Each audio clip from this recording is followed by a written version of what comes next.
Monsieur le Président, mon cher Germinal, Mesdames et Messieurs les conseillers départementaux, Mesdames et Messieurs les élus, Mesdames et Messieurs, chers amis, permettez-moi de vous souhaiter à toutes et tous la bienvenue. C'est un grand plaisir pour Terrasson d'accueillir aujourd'hui cette première rencontre citoyenne du Conseil départemental de la Dordogne.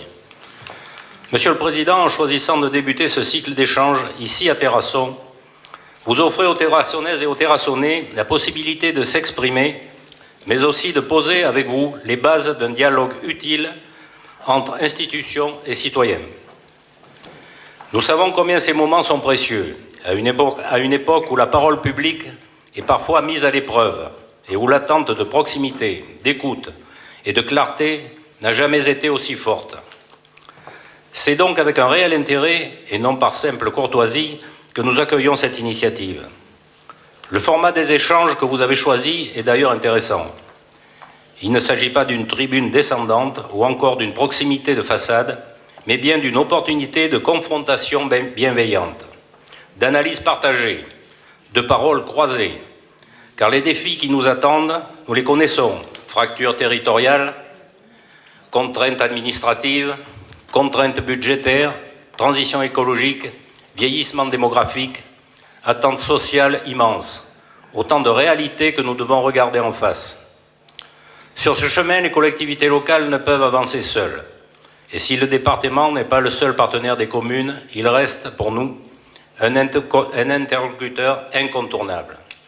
C'est dans ce cadre que nous avons pu, ces dernières années, concrétiser des projets importants pour Terrasson. Je pense à l'extension de notre gendarmerie, qui permet de répondre aux exigences opérationnelles et humaines de cette institution essentielle. Je pense également à la réhabilitation d'une ancienne friche industrielle à proximité du centre-ville, qui a permis l'implantation du GIE Qualité Entreprise. Ce projet menait avec ambition à transformer un espace en déshérence en un lieu tourné vers l'avenir et l'emploi local. Et puis bien sûr, je pense aussi à la modernisation de notre piscine municipale. Ce n'est pas un simple équipement de loisirs, c'est un outil de santé publique, un espace de mixité sociale, un lien de vie pour les familles, les scolaires, les seniors et les associations.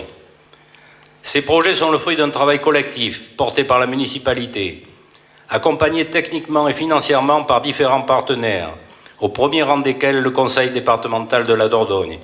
Et je vous remercie encore de votre soutien. Mais au-delà... Ah, il y a un téléphone, c'est pas le mien. Mais au-delà des équipements, je veux saluer ici une autre dimension de l'action du départemental, essentielle et souvent moins visible, celle de la solidarité. Le département est en première ligne lorsqu'il s'agit de prendre soin des plus fragiles. C'est lui qui coordonne l'aide aux personnes âgées, à domicile comme en établissement. C'est lui aussi qui est garant de la protection de l'enfance, qui accompagne les familles dans les moments de rupture ou de difficulté et qui soutient les bénéficiaires du RSA dans leur parcours d'insertion, comme vous avez pu le voir dans la vidéo qui nous a été projetée.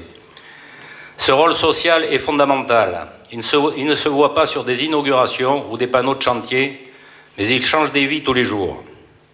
Il mobilise des équipes engagées, souvent discrètes, qui font vivre la promesse républicaine d'égalité. Et dans une période où les besoins explosent et où les marges de manœuvre financières se rétractent, il faut le souligner, assumer cette mission est devenu une gageure. Comme de nombreuses autres collectivités, le département fait aujourd'hui face à une équation budgétaire de plus en plus complexe. La montée en charge des dépenses sociales, conjuguée à une baisse structurelle des ressources, notamment depuis la suppression de la taxe foncière départementale, met en tension sa capacité à agir. Ce constat ne doit pas servir d'alibi à l'inaction, mais il appelle à une responsabilité partagée entre l'État et les collectivités et surtout à une vraie réforme de fond. C'est aussi pour cela que ce genre de rencontre prend tout son sens. Parce qu'au-delà des chiffres et des bilans, il y a des hommes et des femmes, des élus de terrain, des agents engagés, des citoyens soucieux de comprendre et de participer. Et c'est à eux qu'il faut redonner confiance. Terrasson, de son côté, poursuivra son engagement. Nous continuerons à penser des projets utiles, à veiller à leur faisabilité, à les inscrire dans un cadre partenarial solide. Mais nous continuerons aussi à défendre l'idée d'un développement local équilibré, humain, durable. Car notre ambition n'est pas la démesure. Elle est dans le soin porté au quotidien à ce qui fait la qualité de vie, la dignité, la cohésion d'un territoire. Je vous remercie encore, Monsieur le Président, pour votre présence aujourd'hui. Merci aux équipes du Conseil départemental qui rendent possible ce moment. Et merci à vous tous, élus, citoyens, agents, pour votre implication dans cette rencontre. Bonne soirée à tous. Je vous remercie.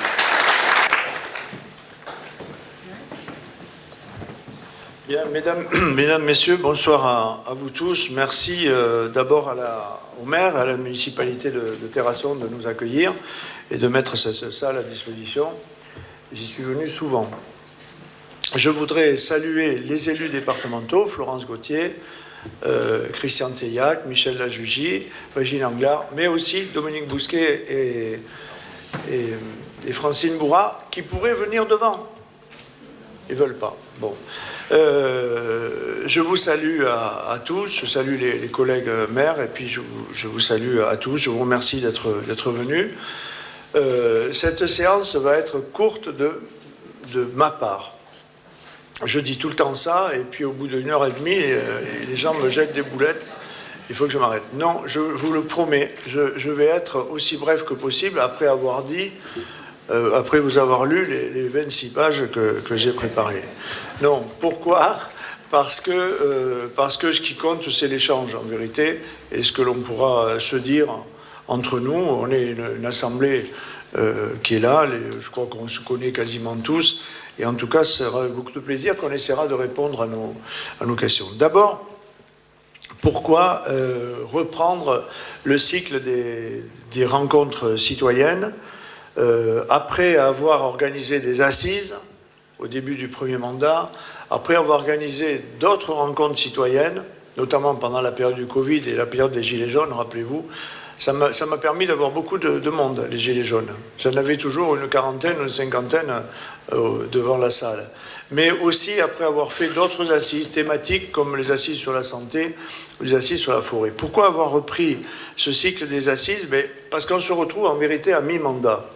Nous, notre mandat, vous le savez, il ne va pas s'arrêter en 2026, il ne sera pas renouvelé en 2026 comme pour les maires, il ne sera pas renouvelé en 2027 comme pour le président de la République et vraisemblablement pour les députés, mais il sera renouvelé en 2028. On est exactement au milieu de ce mandat, et c'est une façon pour nous de retrouver un échange direct avec les citoyens. C'est aussi parce que nous croyons d'abord à la démocratie représentative. Je crois qu'on n'a pas trouvé mieux dans le monde que cette forme de démocratie, c'est-à-dire faire voter le peuple et choisir des gens qui sont élus par le peuple et qui ne sont pas autoproclamés. Mais autant je crois à cette forme de démocratie, autant je crois aussi à la démocratie participative, c'est-à-dire à l'écoute des citoyens en permanence. Et je crois qu'il faut régulièrement le faire. Pour ce qui me concerne, mais aussi pour les élus qui sont là, quelle que soit leur sensibilité, que ce soit les maires ou les conseillers départementaux, je sais que vous le faites directement parce que c'est quelque chose qui se fait naturellement chaque jour. Quand on est maire dans un village, quand on est maire dans une ville, quand on est conseiller départemental, eh bien, on ne s'éloigne pas des citoyens, on vit au milieu d'eux, on vit avec eux. Et je crois que c'est une façon intéressante, en tout cas, d'échanger, de vérifier les points politiques que nous essayons de mettre en place, mais de vérifier aussi quelles sont les attentes des citoyens. Quelquefois, d'ailleurs, les attentes ne correspondent pas aux compétences du département. Et je suis obligé de m'en excuser et de parler et de l'expliquer aussi. Un jour, quelqu'un m'a dit, mais pourquoi le département ne met pas d'argent dans la maternité de Sarlat, par exemple, pour la maintenir ? Je dis d'abord parce qu'on n'en a pas le droit. Tout simplement parce que ça ne fait pas partie de nos compétences. Ça ne veut pas dire qu'on ne mène pas des actions à côté des collectifs, à côté des citoyens, et qu'on n'essaie pas d'influer au plus haut niveau de l'ARS, au niveau régional, mais aussi au niveau ministériel et au niveau national, le fait que Sarlat soit doté d'une maternité, parce que ça me paraît être un besoin et quelque chose que l'on doit remplir dans la société d'aujourd'hui. Mais vous savez que la difficulté des médecins, j'aurai le temps d'y revenir, la difficulté, c'est d'attirer des médecins dans notre département. Et pour ce qui est des médecins hospitaliers, aller de Bordeaux à Périgueux, c'est déjà pour eux faire un pas en arrière énorme.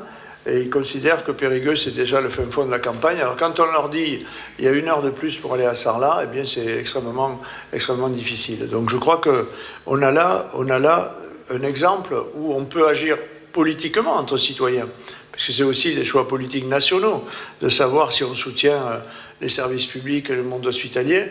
Mais pour nous, c'est hors de nos compétences. Ça n'empêche pas que cette question nous change. Et puis, je crois toujours, après les mandats que nous menons, je crois toujours au slogan qui consistait à dire il faut changer la vie, et on peut changer la vie. Je vous le rappelle, c'était le slogan de Mitterrand en 81. Ça fait longtemps déjà, hein, ça fait plus de 40 ans. Mais je crois toujours que l'action publique, elle est faite pour changer la vie, tout simplement, et essayer en tout cas d'améliorer la vie de nos concitoyens. Et c'est pourquoi nous sommes au travail en Dordogne, mais comme vous êtes au travail dans vos communes, hein, comme vous êtes au travail dans vos associations ou dans vos syndicats professionnels ou dans vos syndicats professionnels, justement. Je crois que chacun peut changer la vie et chacun peut apporter quelque chose à la société. En tout cas, on a la faiblesse de croire que le sens de notre travail, il est là. Il est de changer la vie et d'améliorer la vie. Donc, on s'attache, en tant qu'élus locaux, on s'attache à essayer de rééquilibrer les territoires.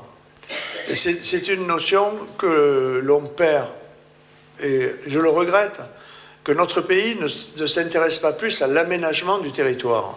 Aujourd'hui, on a l'impression que ce qui se passe en France, on le regarde, mais on n'essaie pas d'agir véritablement. Et aujourd'hui, qu'est-ce qui se passe? Le monde rural continue à s'affaiblir, surtout le monde très rural, et on a des zones très rurales dans le département de la Dordogne, et on voit que les métropoles continuent à grossir. Bordeaux gagne 20 000 habitants par an, Toulouse aussi, Montpellier aussi, Nantes aussi, et nous, on arrive très difficilement à maintenir la population, et on ne la maintient d'ailleurs que grâce au solde migratoire, on ne la maintient que grâce aux migrants, c'est-à-dire à ceux qui viennent d'autres régions passer leur retraite en Périgord. C'est avantageux, il vaut mieux qu'il y ait des gens qui viennent que si personne ne venait. Mais ça a un inconvénient aussi, c'est que pour la plupart, ce sont des gens qui viennent à la retraite, donc ils concourent au vieillissement de la population. Et moi, je crois qu'il faut travailler, et ça devrait être un objectif national, de travailler au rééquilibrage du territoire national, justement. Et pour ça, il y a besoin d'infrastructures. J'aurai l'occasion d'y revenir tout à l'heure, mais je crois qu'il faut donner les moyens au monde rural de vivre, de se développer, de développer les mobilités, etc., etc. Parce que si ça ne se fait pas, eh bien, on continuera à dépérir. Je vais embrayer de suite sur un sujet, le sujet de la mobilité. Il y a 5-6 ans, le préfet de région, qui s'appelait M. Dartout, nous a obligés, dans la vallée de la Dordogne, à financer en partie l'amélioration de la voie ferrée entre Bergerac et Libourne. Il nous a même menacé de fermer la ligne, je vous signale. Et il a réussi à ramasser 6 millions d'euros entre Libourne et Cazoulès. Toutes les communautés de communes ont payé, hein. Toutes celles de la vallée et un peu large autour de la vallée. Et le département y a mis 1 million d'euros. Eh bien, aujourd'hui, le train n'a jamais été aussi fréquenté entre Bergerac et Bordeaux. Et Bergerac est à 1h05, 1h10 de Bordeaux. Et c'est pareil pour la ligne entre Périgueux et Bordeaux. Et là, il y a encore du temps à gagner, si j'ose dire. Mais certains jours, les gens sont debout à partir de Mussidan ou à partir de Montpont. Ça veut bien dire que quand on aide une infrastructure à se mettre en place, eh bien, elle est utilisée. Et elle rend service à tout le monde. Je regrette que pour Sarlat, on soit toujours à 2h40 de Bordeaux. Mais il y a autre chose aussi. C'est que quand on est à 1 heure de Bergerac, à 1 heure de Bordeaux, le fait qu'une LGV ait été créée entre Bordeaux et Paris, eh bien fait qu'on est à 3h15, 3h30 entre Bergerac et Paris, et ça change tout. Moi, je peux vous dire que pendant 20 ans où j'étais député, j'ai pris essentiellement l'avion à Périgueux, quand il y était, et à Brive, à La Roche, et à Cressensac ensuite. ça me faisait lever à 4 heures du matin pour arriver à 9h30 du matin à mon bureau à l'Assemblée nationale. C'était pas très pratique, c'était polluant, c'était si. Aujourd'hui, je ne le fais plus parce que je pars de Périgueux pour aller à Paris, j'y vais quasiment tous les mois, mais je vais à Angoulême. Et pourquoi je vais à Angoulême? Parce qu'il y a le TGV. Et qu'en 2 heures, 2h05, 2h10, eh bien, on fait Angoulême-Paris. Et ça change tout. Puisque 3h30 après être parti du département, eh bien, je suis à Montparnasse en suivant. Si je vous dis ça, c'est parce qu'on voit bien que les infrastructures, c'est important. Et dans le débat sur le fer, on nous dit qu'il faut arrêter les TGV, ça ne sert à rien, il faut développer les TER. Moi, je suis tout à fait d'accord pour qu'on développe les TER. Tout à fait d'accord. Mais je vous signale que les TER, ils vivent mieux aussi partout où il y a des lignes TGV qui sont mises en place. C'est le cas entre Lille et Paris, c'est le cas entre Nantes et Paris, c'est le cas entre Lyon et Paris, c'est le cas entre Marseille et Paris que l'on fait en 3h30. Et c'est le cas entre Bordeaux et Paris. Donc je crois que les choses peuvent s'emboîter et on peut changer la vie des territoires et donc la vie des citoyens pour peu que les infrastructures s'adaptent. Il n'y a pas longtemps, un chantier autoroutier a été arrêté entre Castres et Toulouse. Ce chantier, il a été autorisé, il a eu toutes les autorisations. Ça nous rappelle une histoire, nous, en Dordogne. Et c'est un chantier décidé par l'État, je vous signale. Hein. Il n'est pas décidé par le département de la Dordogne, décidé par l'État. Et 2 ans après le début des travaux, quand on a réalisé 42 ouvrages d'art, quand on a dépensé 300 millions d'euros, à 6-7 mois de la fin des travaux qui étaient prévus à la fin de l'année, ce chantier a été arrêté. Il y a des gens qui se réjouissent de l'arrêt de ce chantier. Pas moi. Pas moi parce que j'ai beaucoup d'amis à Castres et à Mazamet. Je suis allé passer une journée avec eux la semaine dernière. Ils sont sidérés et effondrés. Et je rappelle à ces amis qui s'opposent et qui se réjouissent qu'on ait arrêté ce chantier, je vous signale que la remise en état, elle coûtera au bas mot, j'espère qu'elle ne se fera jamais, mais si elle devait se refaire, elle coûterait plus d'1 milliard à l'État. Hein. Et on a arrêté 1000 ouvriers en un claquement de doigts. Mais je leur dis toujours, mais que serait la Dordogne si l'A89 ne nous traversait pas? Et ces amis-là, c'est les mêmes qui, il y a 30 ans, s'opposaient aussi à l'A89. Donc je crois qu'on ne peut pas rêver d'une société qui continuera à se développer. On peut, moi je le crois, rêver d'une société qui sera beaucoup plus intéressée par les problèmes d'environnement, qui sera beaucoup plus attentive à l'environnement, mais qui fera marcher en même temps la protection de l'environnement et des infrastructures. Parce que sinon, je veux dire, on n'a plus qu'à rester couché tous les matins et il ne se passera plus rien dans notre pays. Et vous comprenez bien que quand je vous raconte cette histoire, je pense à une histoire plus proche, où à Beynac, après avoir eu toutes les autorisations de tout le monde, après avoir eu un arrêté préfectoral, après avoir eu une lettre du Premier ministre de la France qui nous dit « vous pouvez faire vos travaux », 1 an après, on nous a arrêtés. On avait engagé plus de 20 millions de travaux, on a arrêté 200 personnes, c'est un petit Castres-Toulouse. Et aujourd'hui, pour les mêmes raisons, en nous reprochant de porter une atteinte irrémédiable aux espèces protégées, ce qui est un mensonge absolu, c'est une véritable arnaque. Mais il n'empêche qu'on est victime de ça. Et aujourd'hui, je me bats, moi, politiquement, contre des gens qui soutiennent l'arrêt de ces chantiers et qui nous disent qu'il ne faut plus rien faire en Dordogne. Il y a une loi d'habilitation qui passera au Sénat le 15 mai pour déclarer que la raison impérative d'intérêt public majeur, elle s'applique au tracé de Castres-Toulouse. Le rapporteur, c'est un sénateur du Nord. Et je suis allé le voir la semaine dernière. Il avait demandé à m'auditionner. Et je lui dis, mes chers collègues, pourquoi tu as demandé à être rapporteur de cette loi? Pourquoi ça t'intéressait particulièrement? Il habite dans le Nord. Et il me dit, parce que j'ai les mêmes ennuis pour un canal qui doit relier la Seine au canot du Nord, justement. Sur 117 km, j'ai exactement les mêmes oppositions. J'ai exactement les mêmes raisons, en disant qu'on va déranger la biodiversité, etc., etc. Mais moi, je lui dis, ça paraît incroyable, parce que construire un canal, c'est aller dans le sens de l'histoire, justement. C'est décarboner nos déplacements. C'est préparer une société qui sera moins polluante. Eh bien, il me dit oui, mais les opposants chez moi ne l'ont pas compris. Je lui dis, rassure-toi, ils ne l'ont pas compris en Dordogne non plus, ils ne l'ont pas construit à Castres, et ils ne le comprennent pas non plus sur la LGV qui ira un jour, je l'espère, de Bordeaux à Toulouse ou de Bordeaux à Dax ou à la frontière espagnole. Donc, je reviens à ce débat entre l'équilibre des territoires. Si le monde rural, parce que vous ne faites pas d'illusions, les projets, c'est dans le monde rural qui sont arrêtés. Autour de Bordeaux, allez-y, vous allez voir le nombre de grues qu'il y a, il n'y a pas grand-chose qui s'arrête. Au cours de Toulouse, regardez ce qui se passe, il n'y a pas grand-chose qui s'arrête. Et vous inquiétez pas, la 2 fois des voies entre Bordeaux et Arcachon, elle a gêné personne. Sûrement qu'il n'y avait pas de papillons, il n'y avait pas de grenouilles, il n'y avait pas de lézards, mais là, ça s'est fait. Mais c'est le monde rural qui est pénalisé à chaque fois. À chaque fois. Et aujourd'hui, dans notre département, la quasi-totalité des PLUI, des plans locaux d'urbanisme, sont attaqués. La quasi-totalité des parcs photovoltaïques sont attaqués. Les méthaniseurs sont attaqués, etc., etc. Et on voit bien qu'il y a une opposition entre deux philosophies, une qui espère le progrès, tout en respectant l'environnement, et une autre qui, en vérité, rêve peut-être d'une société à l'ancienne, mais en tout cas qui n'a pas envie de soutenir. On a des gens en Dordogne qui soutiennent la réintroduction du loup, je vous signale.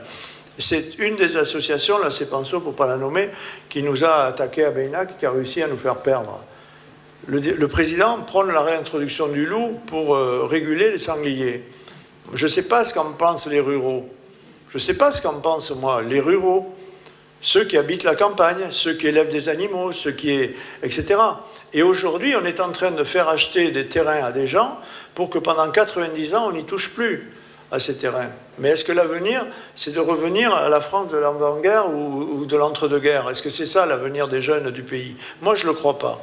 Je crois qu'on a été un pays très fort, on a été un pays d'ingénieurs. On a été le pays où on a construit des châteaux, on a construit Versailles, on a construit les châteaux de la Loire, mais on est le pays où on a fait le viaduc de Garabit, où on a fait la Tour Eiffel, et où on a construit le viaduc de Millau. Qu'est-ce qui se passerait aujourd'hui? Il ne se ferait pas.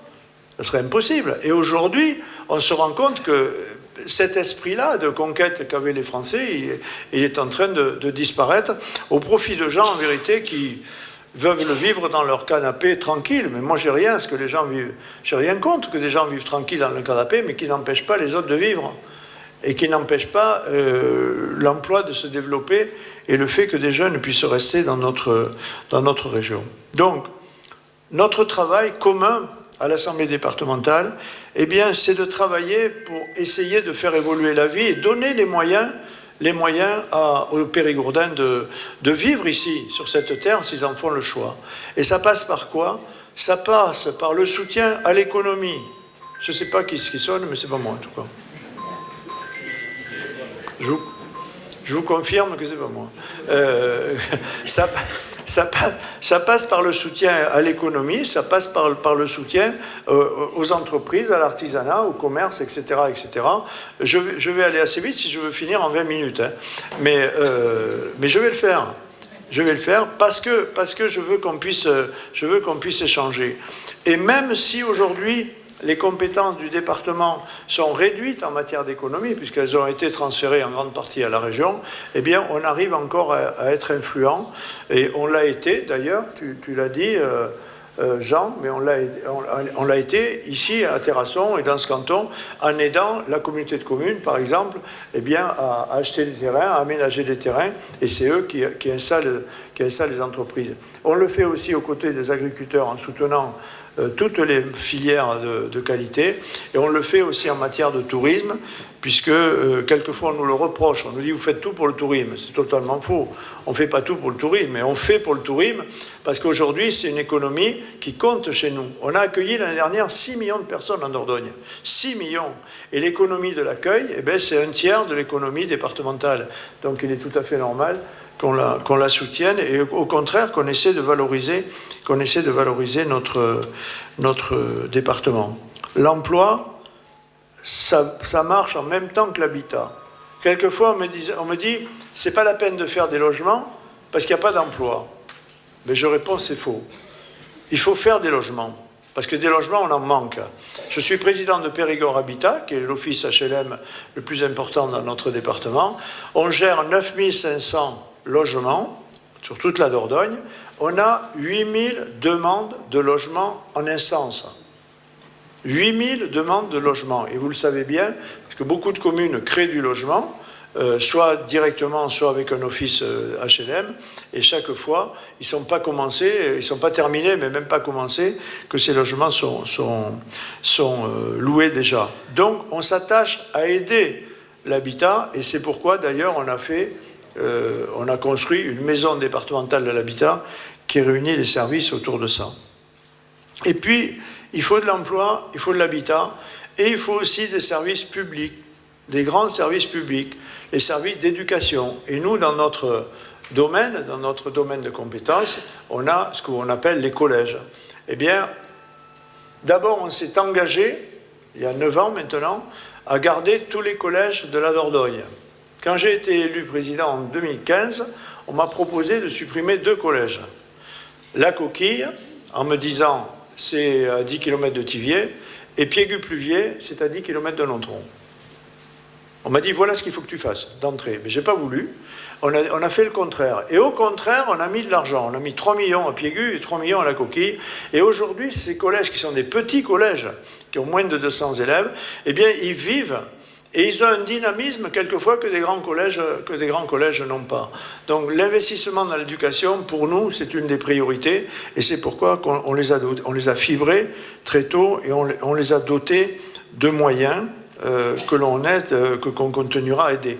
Que ce soit d'ailleurs dans l'animation culturelle, à l'intérieur des collèges, ou dans l'animation sportive, puisqu'on a 19 sections sportives financées par le département dans les collèges de la Dordogne.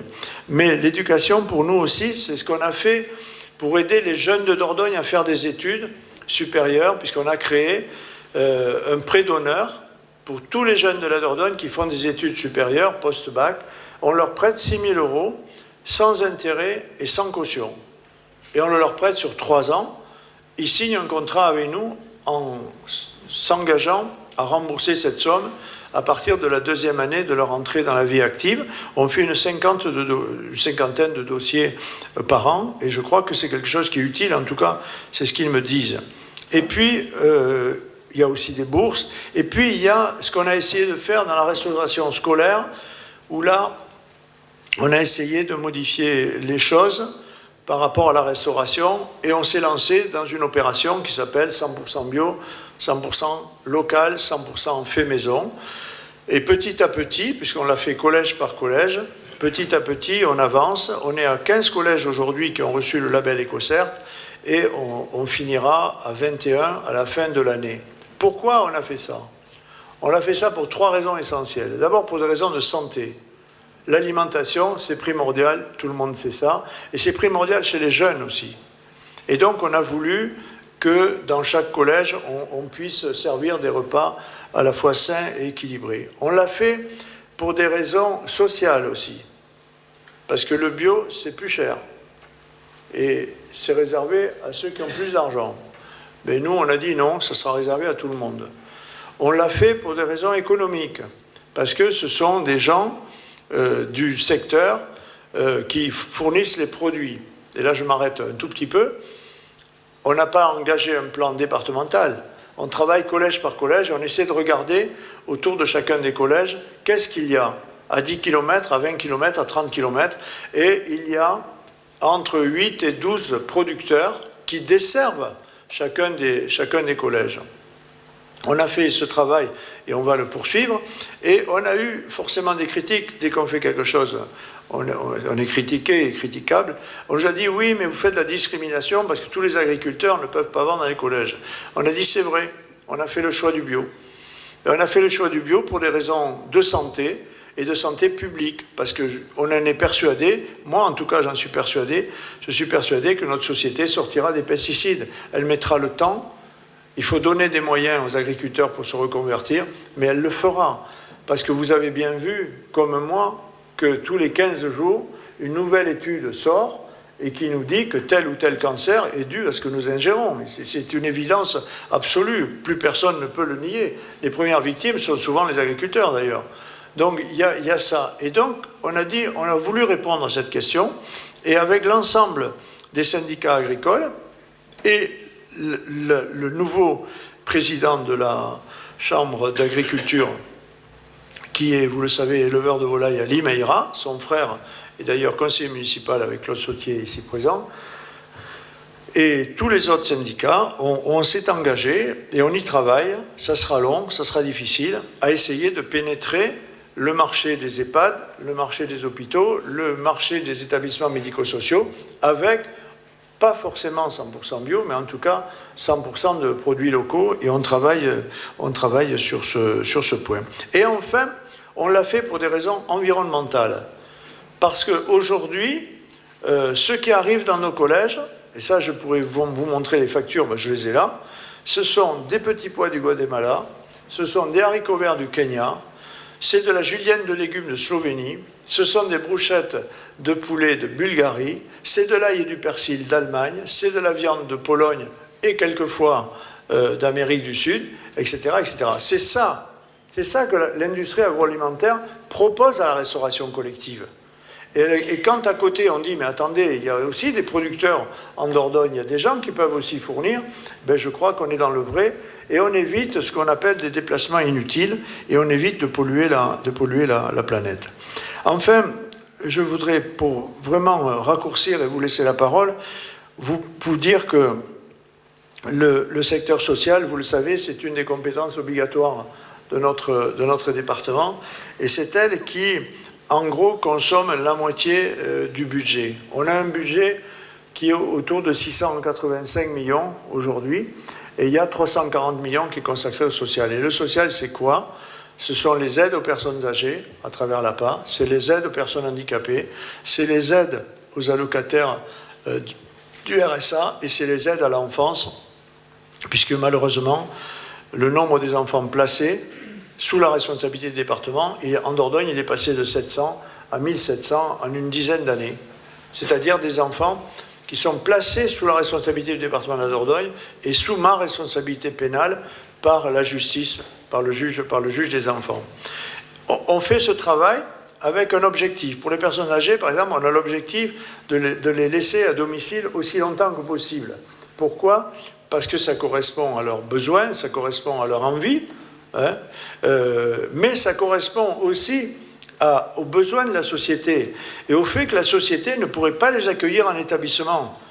Toutes les personnes qui sont à domicile, elles ne sont pas en établissement. Et vous savez très bien qu'elles vont en établissement la plupart du temps, au final de leur vie, quand elles ont perdu toute autonomie. Donc notre ligne de conduite, c'est garder les personnes à domicile, et au cours des dernières années, les portages de repas, les soins infirmiers, les personnes qui vont les aider, Cassiopeia, etc., etc., tout ça a été mis en place et je crois a largement fait progresser cette idée.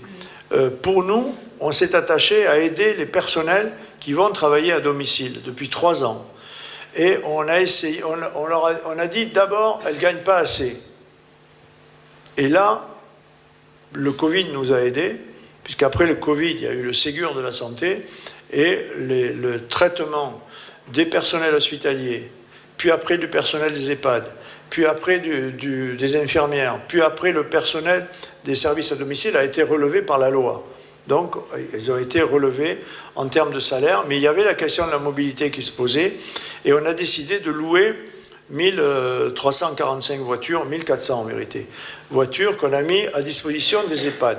Cette initiative, on l'a copiée. On l'a copiée à Terrasson.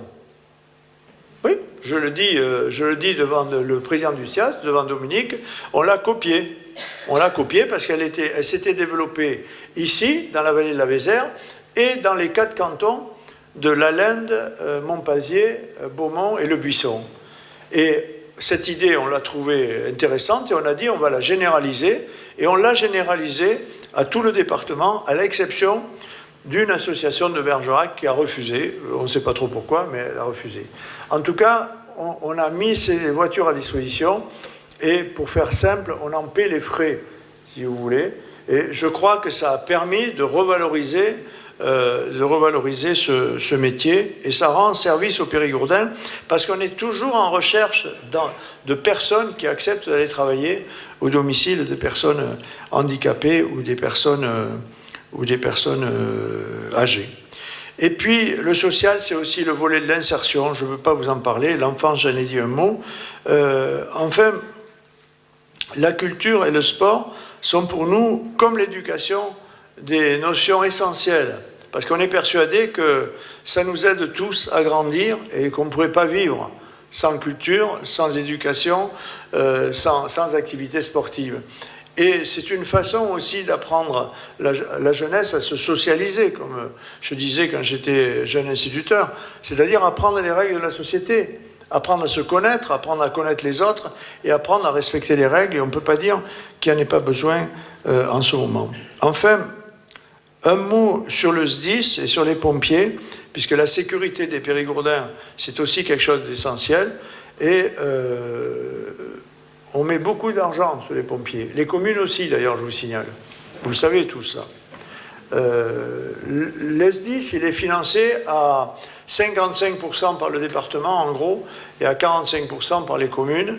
Mais chaque année, la contribution des communes est relevée.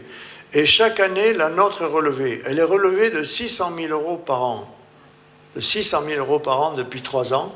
Et on s'est engagé sur la mandature à embaucher 31 pompiers professionnels de plus pour compléter les 11 centres de secours que l'on a, qui avaient 6 pompiers professionnels. On les passe à 8, plus le chef de centre. Celui du BUC, il n'en avait que 4. On le passe de 4 à 8, plus le chef de centre. Et on a créé un nouveau centre de pompiers professionnels à Thiviers, sur la nationale 21, parce que là, il y avait tout le nord du département qui était mal desservi. Bon, vous le voyez, on touche quasiment à tous les domaines. Je pourrais vous parler d'environnement, parce que, contrairement à ce qu'on raconte, le département a choisi un cap, il s'y tient, c'est celui de l'excellence environnementale. On est persuadé que la qualité de la vie, ça passe aussi par la qualité de l'environnement. Et que la chance qu'a la Dordogne, c'est qu'elle peut offrir une qualité de vie que moi, j'estime supérieure à ce que font les zones les plus urbaines. Donc, travailler à améliorer la qualité de nos rivières, travailler à améliorer les sentiers, créer des voies douces, etc., etc., faire en sorte que toutes les communes adhèrent à une charte qu'on appelle la charte zéro pesticide, et vous pouvez le voir dans les cimetières. Malheureusement, j'ai eu l'occasion d'y aller récemment, et les gens, on voit bien que les choses ont changé. Alors bien sûr, il y a un peu plus d'herbes folles, bien sûr, mais il n'empêche que le revers de la médaille, ou plutôt la première phase de la médaille, c'est qu'on n'a pas plus de pesticides. Je suis persuadé que ce mouvement, il ne s'arrêtera pas. Je m'arrête là. Et je vous dis que tout simplement, on est au service du Périgord, en espérant que le travail qu'on fait ici localement, dans un département rural, servira à améliorer la société tout entière, une société que l'on souhaite plus solidaire et plus fraternelle. Voilà, mesdames, messieurs, ce que je voulais vous dire. Maintenant, la parole est à vous.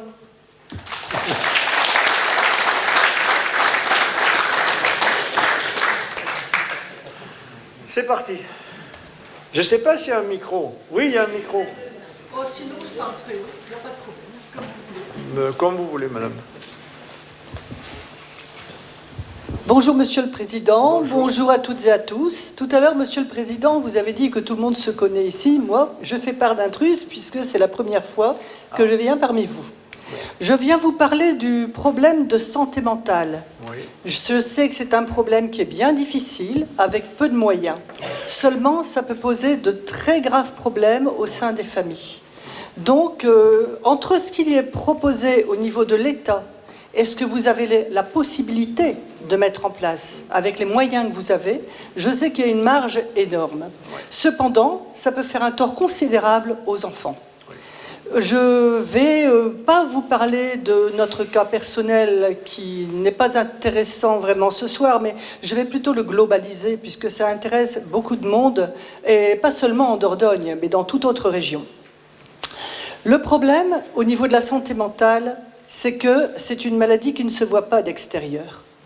Et quand vous avez une mère, un père, un parent, qui a cette grave pathologie, qui est de la psychose, schizophrénie et trouble de la personnalité borderline, avec un handicap très élevé, ça ne se sait pas toujours, et ça ne se voit pas toujours. Pour la bonne raison que la personne en question a droit ou non de parler de sa maladie, a droit ou non de donner ses pièces médicales, même à un expert. Et dans le cas qui m'intéresse, c'est ce qui s'est passé. Si bien qu'une juge et un service social ont laissé l'enfant, de 5 ans à l'époque, de 7 ans maintenant, entre les mains de sa maman, alors que le papa qui l'avait depuis la naissance n'y avait aucun problème.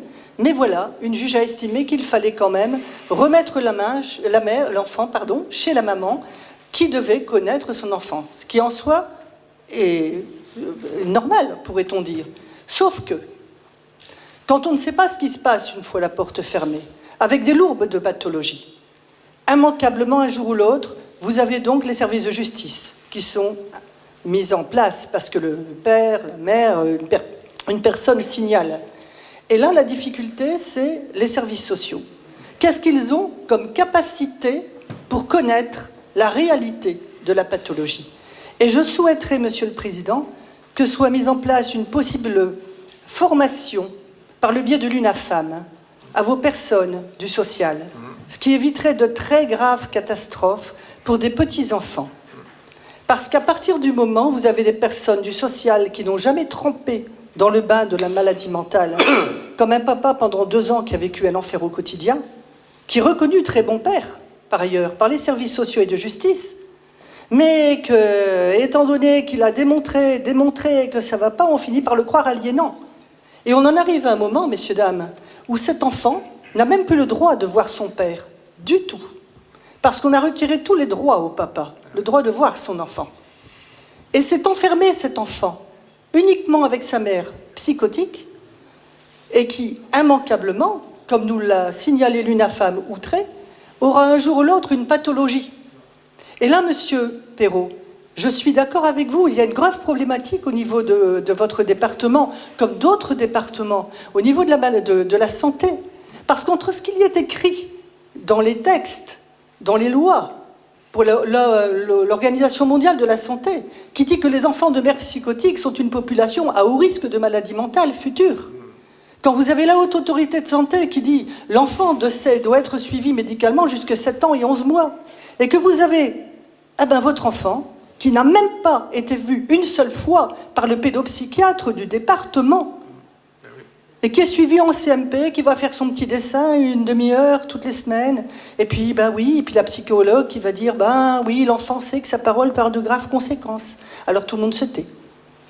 Donc il y a des signalements, mais les signalements tournent en boucle fermée parce qu'il n'y a pas d'autres moyens.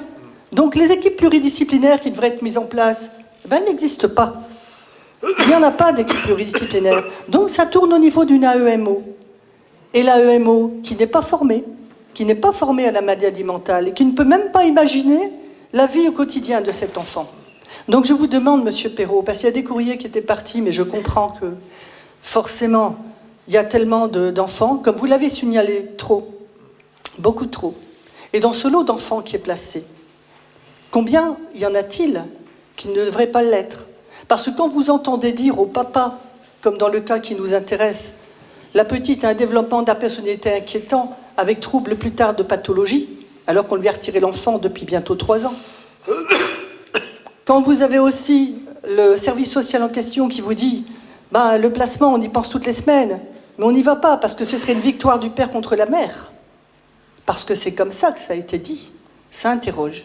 Alors là où on met aussi un problème d'argent, moi je voudrais quand même signaler qu'au niveau de l'aide à l'enfance, monsieur le Président, il n'y a pas seulement un problème d'argent. Parce que quand on est payé pour une heure de travail, que ce soit fait dans le bon sens ou dans le mauvais sens, c'est toujours une heure de payer. Mais il faudrait qu'il y ait du bon sens et une meilleure vision de la maladie. Merci, monsieur. Merci, messieurs, dames. Je vous en prie, madame. Vous abordez un sujet très, très difficile. Vous abordez un sujet très difficile et qui est réel. D'ailleurs, on a un quart des enfants qui sont placés qui souffrent de troubles et de troubles mentaux. Un quart aujourd'hui. Et notre pays n'est pas prêt et n'est pas organisé pour répondre à ces besoins. Parce que la pédopsychiatrie, ça relève directement de l'État. Et là, j'en reviens à nos histoires de compétences. Ça relève directement de l'État, comme la médecine scolaire. Je vous signale, c'est exactement pareil. Vous les avez vus. Quand on était gosse, on passait des visites régulièrement. Aujourd'hui, c'est quasiment terminé. Et aujourd'hui, les employés que vous citez, et qui peuvent être des employés de l'ASE, parce que ce sont des travailleurs sociaux, vous avez raison, ils n'ont pas forcément, c'est la formation que doit avoir un médecin spécialisé. Parce qu'il s'agit de médecins spécialisés, les pédopsychiatres. Et aujourd'hui, ces enfants-là, eh bien, ils se retrouvent entre les mains, en vérité, du juge des enfants, et qui est obligé de se faire une opinion sans avoir peut-être les diagnostics exacts et sans connaître les tenants et les aboutissants exacts de ce que va entraîner un placement. Et c'est très douloureux pour nos personnels, c'est très douloureux pour les enfants, c'est très douloureux pour les familles. Et là aussi, il y a des écoles qui se sont entrechoquées au cours des dernières années. Beaucoup disent qu'il faut éviter de couper définitivement l'enfant placé de sa famille d'origine. Et chaque fois que c'est possible, c'est le cas des enfants qui sont dans les maisons d'enfants à caractère social, chaque fois que c'est possible, un week-end par mois, ils reviennent chez leurs parents ou les parents viennent les voir. Enfin, il faut toujours essayer de garder ce lien. Mais dans le cas, vous citez dans des cas comme ça, je dois avouer humblement que nous sommes mal armés. Je crois que nous sommes à la fois alarmés et mal armés. Parce qu'il n'y a pas... Et je répète, la pédopsychiatrie, c'est une demande de tous les départements de France, parce que c'est le rôle de l'État de les maintenir. Mais aujourd'hui, la santé publique, elle a dérivé. On a longtemps fait de la prévention. Moi, j'étais instituteur. J'étais d'abord élève, puis après, je suis devenu instit. Eh bien, la prévention, elle se faisait. Moi, quand j'étais gosse, d'abord, on m'a vacciné à l'école, je vous signale. Je ne sais pas si vous en rappelez, mais on se faisait vacciner à l'école. Et puis, on avait, je pense, tous les ans, une visite médicale, au moins. Les yeux, les dents, les testicules, enfin, tout y passait. Non, mais je vous dis les choses comme elles sont, vous le savez, pour les hommes. Et il y avait une espèce de suivi. Mais aujourd'hui, quels sont les gosses qui ont une visite médicale obligatoire ? Les médecins venaient dans les classes. Ils venaient repérer le moindre défaut de la vue, le moindre défaut de l'agilité, le moindre défaut cognitif, le moindre défaut moteur. Tout ça, il arrivait à le repérer. Aujourd'hui, cette politique de prévention, elle n'y est pas. Mais je vais plus loin. Moi, j'ai fait 7 années de remplacement dans ma vie d'un site après avoir occupé des classes. J'ai vu des enfants en classe maternelle qui n'avaient pas leur place là. Et c'est très, je vous assure que c'est très lourd pour tout le monde. Mais si on se réfère à d'autres strates de la société, les gens qui sont spécialisés dans l'emprisonnement ou dans les prisons, ils vous diront qu'un tiers des prisonniers n'ont rien à faire dans une prison. C'est dans un hôpital psychiatrique qu'ils devraient être. Et c'est aussi une des vérités qui est cruelle pour notre société. En tout cas, cette question-là, on en prend bonne note, madame, et vous n'aurez pas parlé pour rien. Voilà. Est-ce que quelqu'un veut autre chose ? Oui, je vous en prie, monsieur.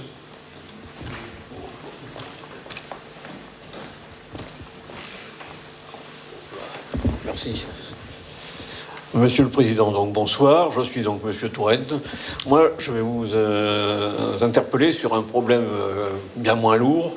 Il s'agit des problèmes de circulation poids lourds et semi-remorques sur la 6089, qui traverse donc Terrasson et qui est un gros problème, quoi. Ça débute même, je le vois de chez moi, bien que je sois loin, ça débute à 5h30 du matin. D'après une certaine source, ça roule même la nuit, quoi. Je veux dire que Je pense que c'est de votre compétence, et là, il y a peut-être quelque chose à faire. Alors, je ne vais pas envoyer le ballon de rugby au maire de Terrasson, mais la traversée des bourgs, c'est de la compétence du maire. C'est compliqué la France, mais c'est comme ça. C'est eux qui décident du tonnage et de la vitesse. Mais je ne vais pas me défausser. Je ne vais pas me défausser. Une partie, d'abord, il y a des camions qui font du cabotage parce qu'ils livrent. Parce qu'il y a des camions de livraison. Et ça existe partout, parce que vous avez des grandes surfaces autour de Terrasson, vous avez des grands magasins, tout cela, regardez qui est-ce qui les livre. Hein. Ce n'est pas des petites camionnettes. Hein. Aujourd'hui, bon, il y a ça, et après, il y a ceux qui ne veulent pas payer l'autoroute. Oui, je pense. Voilà. Non, mais ça existe aussi, je suis parfaitement au courant de ça. Oui, parce que ce n'est pas de la desserte locale pour la plupart, quand même. Hein. Il faut être... la plupart, les entreprises de transport... les plus sérieuses, elles prennent l'autoroute, même si ça a un coût. Même si ça a un coût, parce qu'il y a un danger, il y a des limitations de vitesse aussi. Aujourd'hui, sur l'autoroute, les camions, ils roulent à 120 à l'heure. Hein. Ils roulent vite. Et ce problème-là, on le retrouve en particulier sur la 704. C'est la route qui va à Brive et qui passe à Saint-Rabier, un peu en arrière, là. Avant le Lardin, et beaucoup de gens, enfin de camionneurs, c'est ce qu'on me dit, ils prennent la 704 pour rejoindre Limoges parce qu'ils ne veulent pas aller à Brive et remonter par l'autoroute. Il faut être un peu pingre, parce que je rappelle quand même que l'autoroute, il est de Brive à Vierzon, il est gratuit. Hein. Donc les camionneurs n'ont pas à faire ça. Je ne sais pas quoi vous répondre, parce qu'on fait des routes pour que les gens puissent rouler. On peut limiter la vitesse nous-mêmes, et ça c'est de la compétence du département, hors des agglomérations. Dans les agglomérations, la vitesse est limitée par la loi, et elle peut être encore plus limitée par un arrêté municipal. Mais de là à interdire aux camions de traverser Terrasson, ça me paraît impossible. La commune a la possibilité d'interdire de traverser Terrasson, c'est sûr. Je ne sais pas si on aurait la... C'est un sujet qui touche à l'environnement aussi, parce que quand on voit les murs noircis, je peux vous dire que... Non, mais... Non, mais arrêtez, je sais pas si... Ne soyons pas caricaturels. Je ne sais pas si un maire a la possibilité d'interdire à tous les camions de traverser la commune. Hein. Ça, je ne le crois pas. Parce qu'il y aura sûrement... il peut y avoir des restrictions. Écoutez, il peut y avoir des restrictions, mais pas une interdiction totale, parce que sinon... On met déjà une limitation, ça serait bien, quoi, c'est sûr. Ah, alors, les limitations, Terrasson, c'est assez long, mais la limite, c'est 50 km/h. Non, je parle en flux. Ah, en flux. Oui. Mais la limitation, il n'y a pas beaucoup de moyens. Moi, il y a des gens qui me disent qu'il faut interdire les camions étrangers parce qu'ils sont immatriculés en Pologne, en Allemagne, et ils ne prennent pas l'autoroute. Mais on n'a pas le droit, je vous signale. On n'a pas le droit de discriminer. On est en Europe aujourd'hui, il y a la libre circulation des biens et des personnes, et on n'a pas le droit de limiter. C'est un souci, mais c'est un souci... Et demain, on aura peut-être les longs véhicules à 3-4 modules, là, donc c'est bon, quoi. Alors, là, il pourrait y avoir une disposition nationale, si un jour ça arrive, à les obliger, où il y a une structure autoroutière, à emprunter l'autoroute. Ça serait une décision nationale, mais ça ne pourra pas être la décision d'un seul maire d'une commune traversée en Dordogne. Non, mais j'espérais que conjointement, vous auriez pu... Bon. Alors, si je vous disais que je vais proposer de faire un contournement de Terrasson, vous me prendriez pas au sérieux.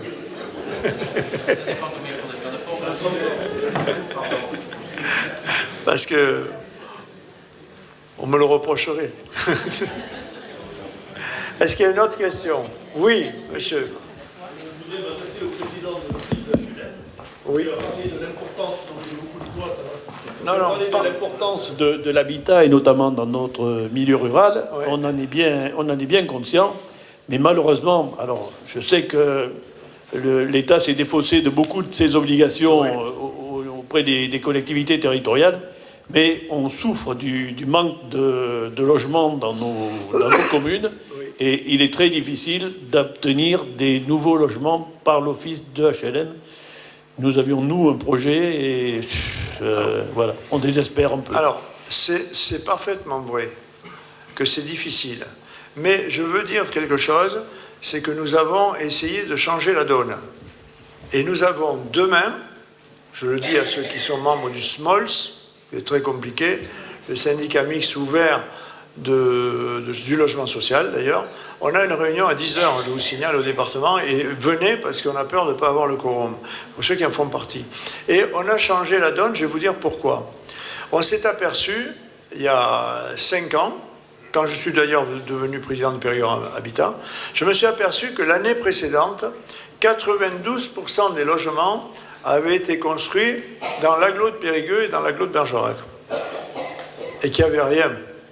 Et qu'il n'y avait rien pour le reste. Et j'ai demandé, et on a mis 2 ou 3 ans pour le faire, un rééquilibrage entre le monde urbain et le monde rural. Moi, j'ai été maire 31 ans à Castelnau, j'ai fait 3 tranches de logements sociaux. Ce n'était pas des immenses tranches, c'était 5, 6 et 10. Bon, c'était pas beaucoup, mais ça fait 21 logements sociaux qui existent toujours et qui ont permis de sauver l'école, qui ont permis de garder le village vivant. Et là, on a modifié les choses et on fait du 50-50 aujourd'hui. Donc, je ne dis pas que le projet de l'IMERA pourra passer en premier, mais on s'attache aussi à renforcer les centres-bourgs qui ont quelques équipements. Parce qu'il faut faire attention, dans les logements sociaux, de ne pas isoler encore plus des personnes qui ont peu de moyens. Parce que si vous isolez en pleine campagne des gens qui ont des difficultés de mobilité, qui ont des difficultés de déplacement, qui ont des difficultés de trouver du travail, etc., on accentue les difficultés. Donc il faut faire attention à ça. Mais le dernier lotissement que j'ai inauguré, c'est à Saint-Pompon. Je ne sais pas si vous savez où c'est, Saint-Pompon, c'est dans le sud de la Dordogne. Oui, Saint-Pompon, santé. Ils ont passé 80 ans à se battre contre un T qu'on leur avait rajouté par erreur. À la fin de leur mot, ils ont gagné l'année dernière. Bon, et bien, on a fait 5 logements à Saint-Pompon. Pourquoi moi-même j'ai défendu le dossier Saint-Pompon? Parce qu'à Saint-Pompon, il y a encore une école. Il y a encore une épicerie avec une boucherie. Il y a encore un point de vente de pain. Et il y a encore une pharmacie. Et que quand tout ça aura fermé à Saint-Pompon, les pharmacies les plus proches, elles seront à 17 km à Sénac, à 17 km à Belvès et à 18 km à Villefranche-du-Périgord. Donc Saint-Pompon, je peux en parler puisqu'il n'y a pas de Saint-Pomponais dans la salle, mais c'est à la limite du désert. Il y en a un? Non, tu ne le marques pas. C'est à la limite du désert, Saint-Pompon. Mais je vous jure que c'est comme ça. C'est à la limite du désert, parce qu'après on va à Villefranche-du-Périgord à 18 km après. Je peux en dire, vous en parlez, c'est mon canton. Mais Villefranche-du-Périgord, vous savez, 9 communes font 2200 habitants. Hein. C'est quand même... bon, et donc, j'ai défendu cette affaire-là, et on a défendu l'école qui n'a plus que 2 classes, justement, parce que c'est presque un village de montagne. Et que si on ne faisait pas cet effort-là, ça allait tomber. Mais après, moi j'espère qu'on pourra continuer à développer des lotissements réduits. J'ai mis la première pierre à Verteillac l'autre jour, et pour justement essayer de faire en sorte que dans toute la Dordogne, parce que c'est un autre dada, dans toute la Dordogne, dans n'importe quel canton, on trouve de l'emploi, de l'habitat, des services publics, etc. etc. Mais je suis prêt à ce qu'on revoie le dossier de l'IMERA. Il y a un argument aussi, c'est que ça coûte moins cher de faire 40 logements à Boulazac que d'en faire 5 à l'IMERA. Oui, mais c'est sûr que Boulazac, Chantevinelle, Trélissac, ça a occupé une partie de ce que tu as sorti de Périgueux ou de Bergerac. De quoi? Eh bien oui, mais je ne pense pas que ça soit juste autour des villes que ce qu'on construit. Mais c'est exactement notre politique, puisqu'il y a 3 ans aux dernières élections, et je pense qu'on pourra redire la même chose dans 3 ans, moi je ne veux pas que dans 20 ans, il reste de la lumière à Périgueux et à Bergerac, et que tout le reste de la Dordogne soit dans le noir. Rassurez-vous, parce que je disais, il en restera toujours un peu à Sarlat, un peu à Terrasson, je cite toujours Terrasson, je cite jamais Montpont, et le maire de Montpont m'en faisait tout le temps le reproche, alors qu'il y a 6000 habitants à Montpont, mais vous voyez ce que je veux dire? Et ce serait une erreur terrible que de faire qu'en Dordogne, il n'y ait que deux grandes villes qui n'atteignent pas chacune 30 000 habitants et qui captent tout, parce qu'ils ont déjà les emplois administratifs, ils ont les emplois industriels, ils ont les médecins, ils ont les hôpitaux, etc. etc.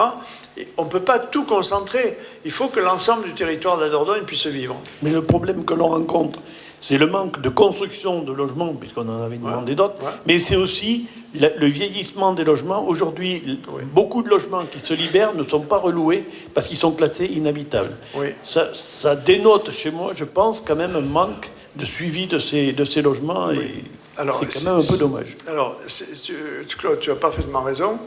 Et là aussi, c'est un vrai souci pour nous.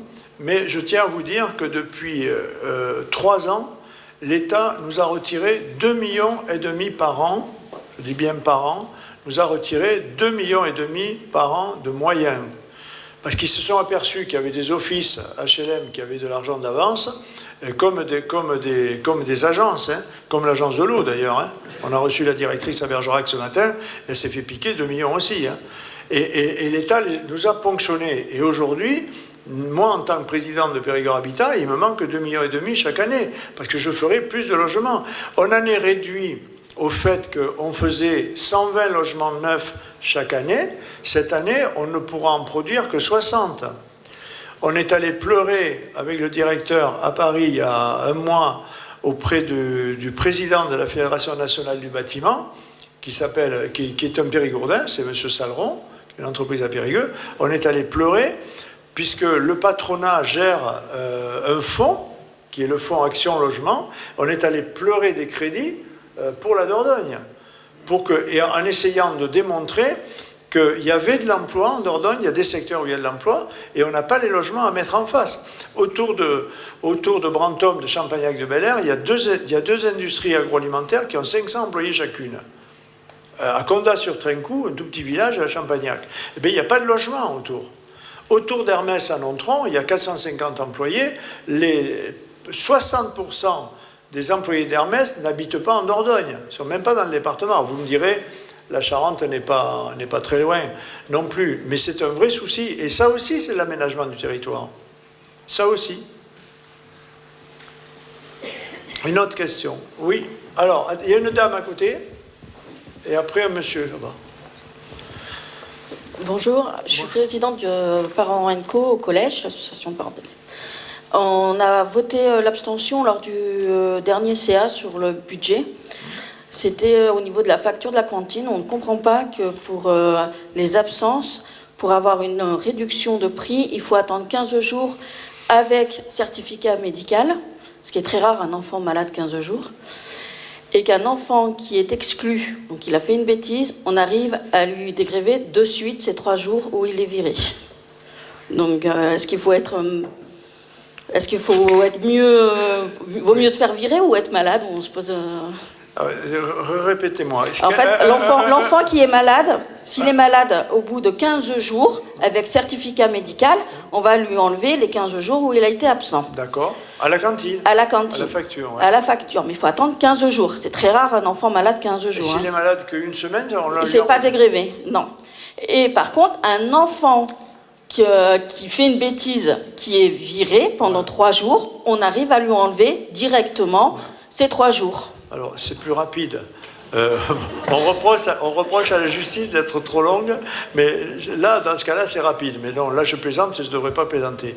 Alors, on a là le vice-président en charge de l'éducation, et on va essayer de le mettre dans l'embarras. Donc, mon cher Christian... On vous a écrit, hein, mais on n'a pas eu de réponse, en fait. Alors là, ça me met en plus dans l'embarras. Mais il y a le directeur général des services au fond de la salle. Il va répondre à la question. Christian, tu as quelque chose à dire ou pas? Attends, il va vous répondre. Mais vous avez raison, c'est fait pour ça, ces rencontres. En fait, c'est les secrétaires généraux qui sont chargés effectivement d'encaisser l'argent. Et le département n'a pas à voir avec ceci. Il y a des règles dans les établissements, de manière générale. Et à ma connaissance, c'est pas la direction de l'éducation. Enfin, je sais pas, peut-être s'il y a M. Fournier, il pourra me contredire, mais je crois pas que ce soit la direction de l'éducation qui dise c'est comme ça et comme ça. Alors, non, c'est l'établissement. écoutez-moi, on va, vous m'avez adressé un mail. vous adressez un mail et il y a quelques années de ça, on s'était battu pour avoir deux tarifs, un 5 jours et un 4 jours, Oui. parce qu'il y a plein d'enfants qui ne mangeaient pas le mercredi. On a mis 5 ans pour avoir ces deux tarifs. Elle était moins rapide. Non, mais parce qu'on nous dit toujours c'est le collège, c'est le collège. On s'est renseigné sur tout le collège de la Dordogne, ça fonctionne partout pareil et on répond Alors, lors des CA, c'est le département. Écoutez, je vous promets une chose, à la sortie, quelqu'un va prendre votre adresse, ou alors si vous avez un stylo, vous notez germinal.perrault, mais sur le téléphone, tout en minuscule, c'est mon prénom, germinal.perrault, P-E-I-R-O, @gmail.com. Et ça, c'est mon mail perso. C'est pas l'administration qui le reçoit, c'est moi. Et dans la seconde qui suit, je l'envoie à l'administration. Et effectivement, le département, il y a deux tarifs, 4 jours, y compris à minuit ou à 5 heures du matin. Et je ne rigole pas, je vous assure que c'est vrai. Et vous remarquerez aussi que le fait qu'on soit passé au bio, c'est à tarif, à coût constant dans les établissements, il faut le savoir quand même. Tu ne l'as pas dit, mais c'est vrai qu'on arrive avec nos formateurs, nos chefs cuisiniers, etc., à proposer une alimentation 100% bio, locale, fait maison et de saison, donc à coût constant. Et on a comparé avec d'autres départements d'Aquitaine, on est très très bien placé au niveau du coût. Madame, je vous promets qu'on va regarder ça, mais il faut que je vous dise quelque chose aussi. La France, c'est la France. Dans les collèges, les employés de cuisine et d'entretien, c'est du personnel du département. Ce sont nos employés, ce sont les employés de la collectivité départementale. Les enseignants, ce sont les gens de l'État. La principale et les profs, c'est les gens de l'État. Mais le gestionnaire, celui qu'il appelle le secrétaire général, maintenant on leur a changé le nom, mais le gestionnaire, celui qui tient les cordons de la bourse, c'est aussi le personnel de l'État. Et on a eu, quand on a fait la transformation des cuisiniers vers le bio, on n'a pas eu trop de mal dans les équipes de cuisine en général, mais on a eu du mal avec des gestionnaires. Pourquoi ? Parce qu'eux, ils étaient habitués à avoir un représentant de Pomona ou de Transgourmet à qui ils achetaient les denrées pour 6 mois. Et quand on leur a dit, mais attendez, c'est pas comme ça que ça va se passer, il va falloir faire 10 factures différentes, etc., etc., on a eu des difficultés. Mais de toute façon, ça me paraît pas normal. Parce que d'un côté, il y a une rapidité extrême, et de l'autre côté, ou alors il faudrait se faire virer en étant malade, ou l'inverse. Mais c'est pas possible. Non, et puis il ne faut pas encourager les enfants à se faire virer. Et ni à être malade d'ailleurs. Mais vous avez noté ça ? Vous me faites un mail, je vous promets que ce demain matin à 5 heures, l'administration l'aura. Bon. Je ne vous promets pas qu'ils répondent le 8 mai. Est-ce qu'il y a une autre question ? Oui, monsieur. Oui, bonsoir, M. Perrault. Bonsoir. Petite question dans le développement des véloroutes. Vous en avez parlé au départ. Oui. Nous sommes à Terrasson. Oui. Les gens doivent faire du sport, ça va amener du tourisme. Est-ce qu'il est prévu une extension jusqu'à notre commune ? Oui. Alors moi, je vais vous apporter une réponse et je vais demander à Dominique Bousquet de poursuivre.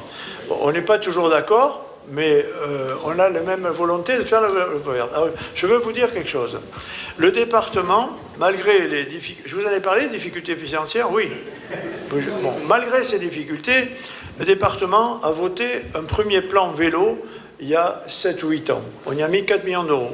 Mais on a revoté un plan vélo il y a 1 an ou 2 à peu près. On a remis 4 millions d'euros. Notre but, en Dordogne, c'est de favoriser les voies douces et les voies vertes. Et pour ça, on a choisi... Les premiers qui ont travaillé, ce sont les gens de la vallée de l'Île. Le conseiller général qui avait pris ça en main, c'était celui de Mussidan, il s'appelait Roland Laurière, c'est un entrepreneur, et il a réussi à faire une voie verte qui va de Charrieras, en amont de Périgueux, jusqu'à la limite de la Gironde, jusqu'à la Gironde. Tout ça, c'est les premiers qui l'ont fait. Ensuite, on a eu les Bergeracois qui sont plus en avance que les Sarladais, je tiens à vous le dire. Bon, et je l'ai encore vu ce matin, la voie verte. Aujourd'hui, elle va quasiment de la Linde à Prigonrieux et elle va se poursuivre. J'ai oublié de dire qu'en Sarladais, il y a 25 ans, l'adjoint au maire de Jean-Jacques de Peretti, qui s'appelait Gaston Janté, qui était le directeur de l'Intermarché, je ne sais pas si vous vous rappelez de lui, ou de Prise Unique. Gaston Janté et le maire de Carsac, Jean Aufort, ont créé un petit syndicat mixte et ils ont fait une voie verte qui va de la gare de Sarlat à la gare de Cazoulès. Pourquoi ? Parce qu'en 1980, la voie ferrée a été coupée entre Sarlat et Souillac, ce qui est une erreur fondamentale, mais au moins ça a servi à faire ces voies vertes. Et nous, notre volonté, c'est de continuer à faire ces voies vertes, et vous êtes concernés par deux choses. La voie de la vallée de la Vézère. Alors la voie de la Vézère, elle n'a pas commencé à descendre, mais elle monte, puisqu'elle est partie de Saint-Chamassis, de Limeuil, si vous voulez, et le tronçon Limeuil-les-Aisy, il est fait. Je ne sais pas si vous avez vu, mais il y a aussi une polémique, parce que dès qu'on fait quelque chose, il y a des gens qui sont contre, mais sur le tracé qui doit aller de les-Aisy à Aubas, dans le secteur de Saint-Léon-sur-Vézère, il y a des châtelains, je ne l'ai pas inventé, hein, c'est monsieur et madame Guyot, qui ne veulent pas que ça passe dans leur propriété ou à proximité de leur propriété. D'après ce qu'on m'a dit, ça passait à 160 mètres, mais ils trouvent que c'est trop près. Bon, bref. Donc, cette voie, elle est en projet, et la communauté de communes de la vallée de l'Homme y travaille. Et le but, c'est de remonter la vallée de la Vézère. Et là, je vais passer la parole à Dominique, mais vous êtes concerné par une autre voie, c'est celle qu'on appelle la Flo-Vélo. Elle arrive de l'île d'Aix, et le tracé, c'était l'île d'Aix à Thiviers. Alors, qui a eu l'idée de faire un tracé de l'île d'Aix à Thiviers? C'est un mystère. On ne retrouve ni le corps ni l'âme de celui qui a fait ça, parce que ça paraît complètement fou. On se dit, mais pourquoi de l'île d'Aix à Thiviers? Enfin, n'empêche que les Charentais maritimes, les Charentais s'y sont mis, et nous, la Dordogne, on a enchaîné aussi, et dans le non-trôné, on a repris une ancienne voie ferrée aussi, etc. Et cette Flo-Vélo, eh bien, elle descend, et vous avez fait des aménagements, parce que le but, c'est de la faire arriver à Sarlat. Bon, j'en ai assez dit. Dominique, c'est à toi. Alors, mon cher Germinal, tu as presque tout dit, donc il ne va pas en rester grand-chose. Je l'ai fait exprès. Voilà, mais je sais, tu es très malin, très communicant, et on le voit aujourd'hui. Alors, qu'il y ait des dossiers sur lesquels on n'est pas d'accord, c'est la démocratie. Il y a une majorité et une opposition.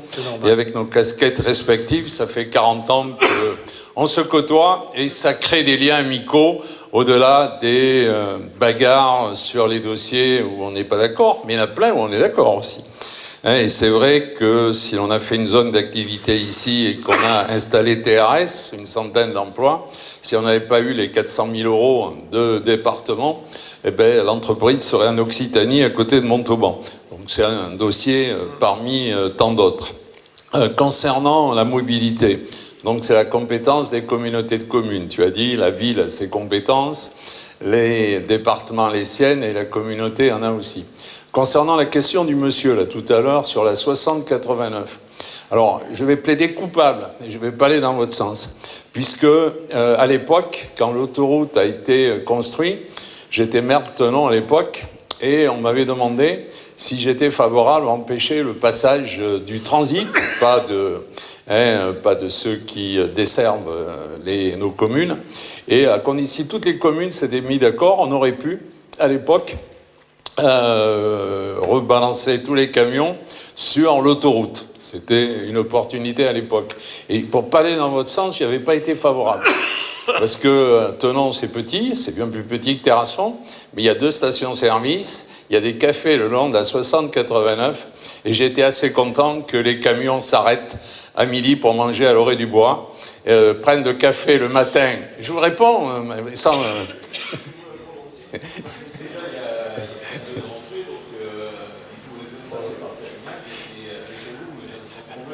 Oui, bon, les restaurateurs, les stations-service et les cafés aimaient bien les camions qui s'arrêtaient chez eux. Voilà, mais bon, après, on peut évoluer et peut-être on peut trouver des équilibres. Alors, concernant les compétences, la communauté de communes ici a pris la compétence mobilité. Alors, mobilité, ça va depuis la plateforme mobilité. Aujourd'hui, l'auto-école sociale qui a débuté par la ville. Aujourd'hui, on met en place du covoiturage solidaire et on va mettre des voitures en autopartage. Donc tout ça, c'est la compétence de la communauté de communes et l'itinérance douce aussi.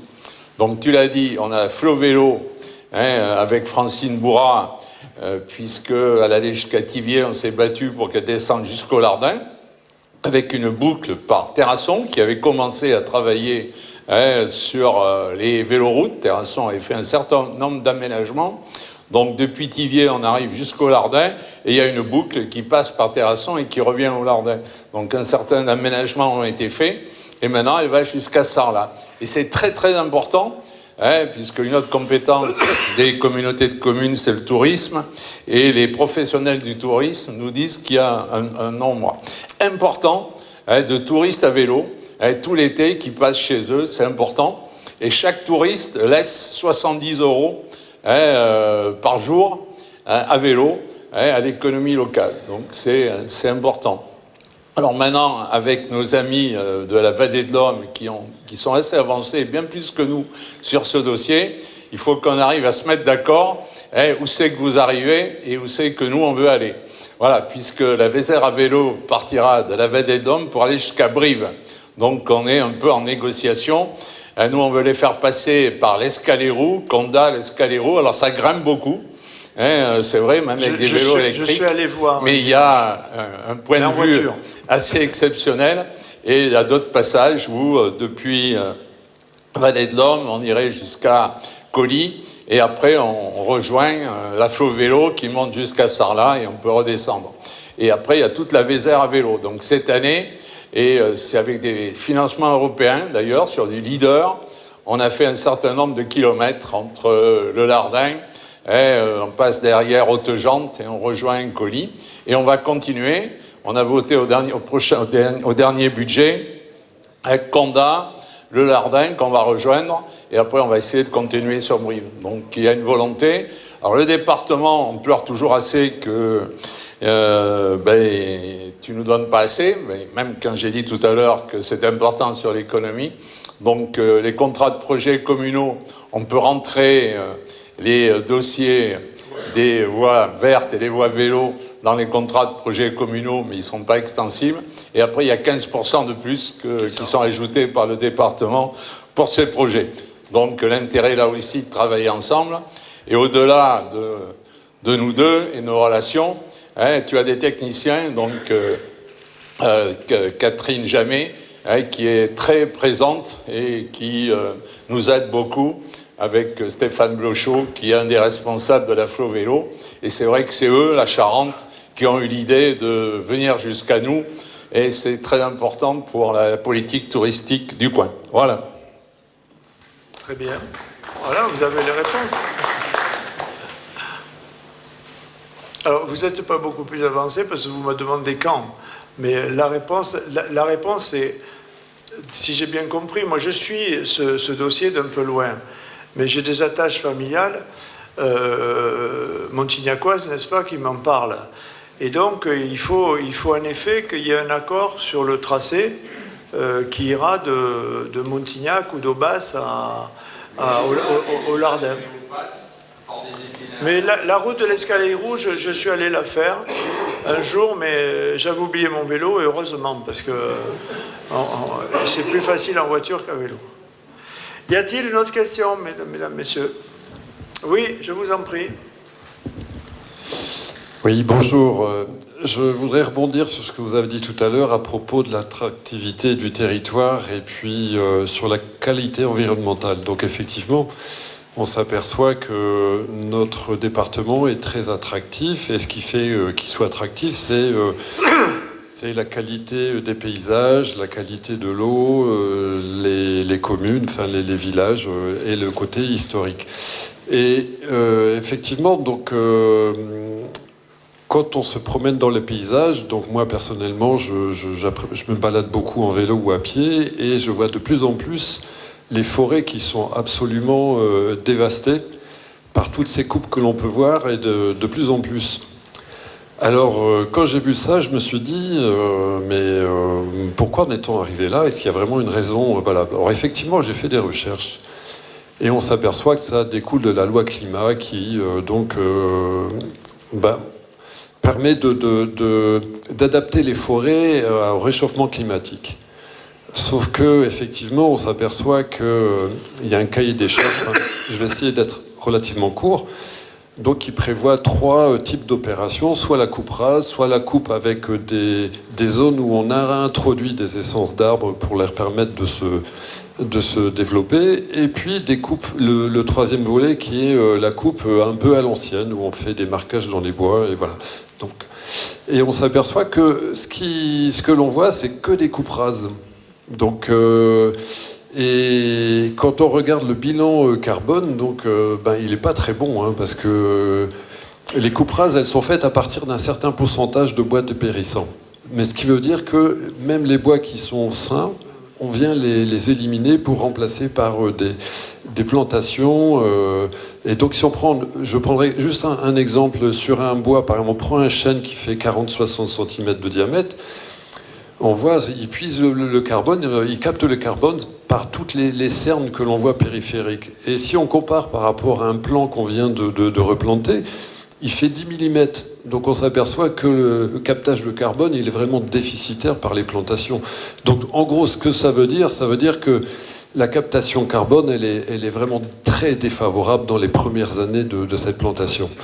Donc je me dis, mais est-ce qu'on va dans la bonne direction, quoi? Alors, je ne sais pas si ça fait partie de votre compétence, mais toujours est-il qu'il y a des rapports qui sont faits d'évaluation régulièrement. Et le dernier, si on prend le GIP Ecofort, par exemple, ou l'INRA, qui est un institut de recherche sur l'environnement, on s'aperçoit qu'eux préconisent fortement la diversité. Oui. Donc, je ne sais pas si c'est votre compétence au niveau du département d'agir et puis de pouvoir effectivement avoir une politique de la forêt qui soit plus consciente et plus cohérente par rapport à ce qui se fait. Alors, je vais essayer de vous répondre. D'abord, on n'a pas beaucoup de compétences, mais on en a quand même quelques-unes.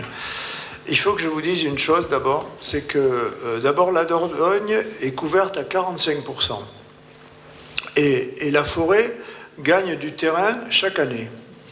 Pour une raison toute simple, c'est qu'il y a une déprise agricole et que les parcelles les plus petites, les plus tordues, les plus pentues, les plus rocailleuses, etc., sont petit à petit abandonnées par des cultures qui se sont agrandies, par des propriétés qui se sont agrandies.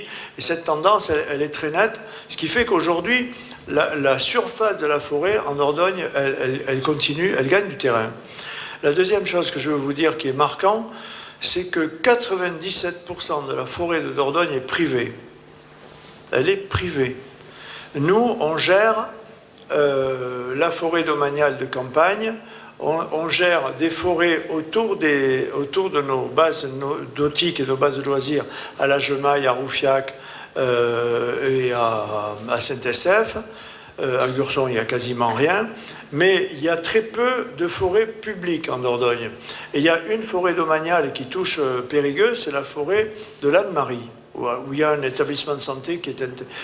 Donc la forêt, elle est très morcelée et elle est qualifiée par les spécialistes de paysanne. Et pourquoi paysanne? Parce que chacun avait un petit bout de forêt. Pourquoi? Parce que le bois, il était essentiel, il n'y a pas besoin de remonter très loin. Il y a moins de 100 ans, le bois était essentiel parce qu'il est utilisé comme bois de chauffage. Je parlerai du bois d'œuvre à côté, mais d'abord comme moyen de chauffage. Et j'en veux pour preuve qu'au bord de la Dordogne, il y avait un chemin de halage qui a survécu jusqu'à l'arrivée du train. Le train est arrivé vers 1880-90 en vallée d'Ordogne. Jusque-là, il y avait encore du halage. C'est-à-dire qu'il y a des gabarres qui descendaient, il y en a qui remontaient. Et il n'y avait pas un arbre au bord de la Dordogne. Quand vous regardez des cartes postales qui datent de 1890 ou de 1900, il n'y avait pas un arbre au bord de la Dordogne. Et tous nos coteaux qui sont boisés, ils étaient plantés de vignes, y compris autour de terrassons, et après, ils étaient désertiques, et il y avait beaucoup de moutons, et ils n'étaient pas emboisés.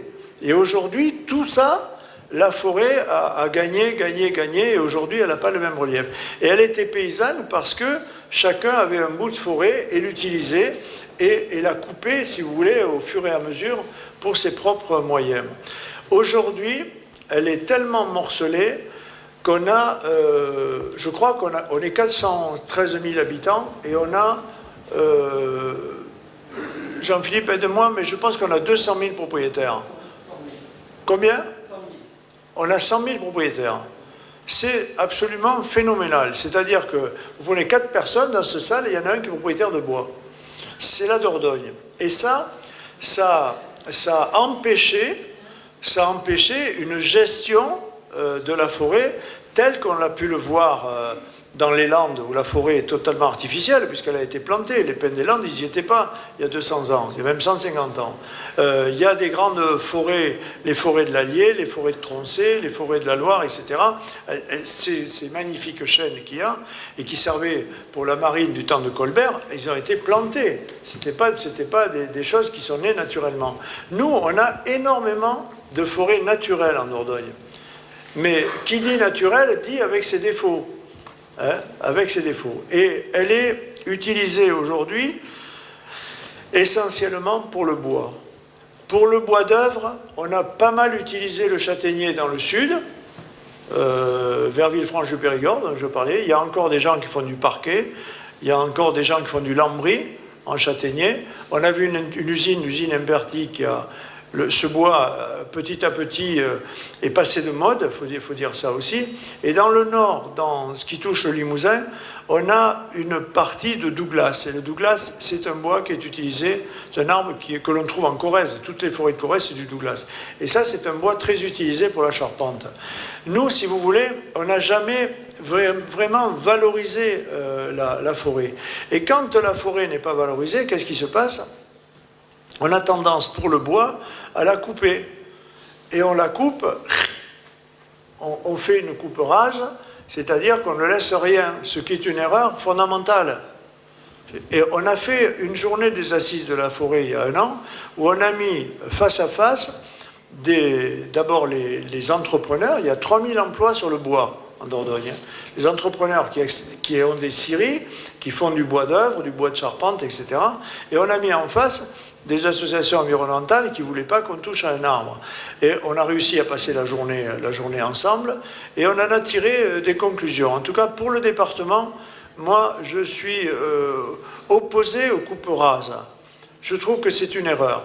Sauf pour l'espèce des pins, parce qu'il y a du pin maritime en Dordogne, il y en a pas mal. Et pourquoi on est obligé de tous les couper quand on les coupe? Parce que si vous en laissez un, au premier coup de vent, il part. Donc on ne peut pas laisser des pins tout seuls, isolés.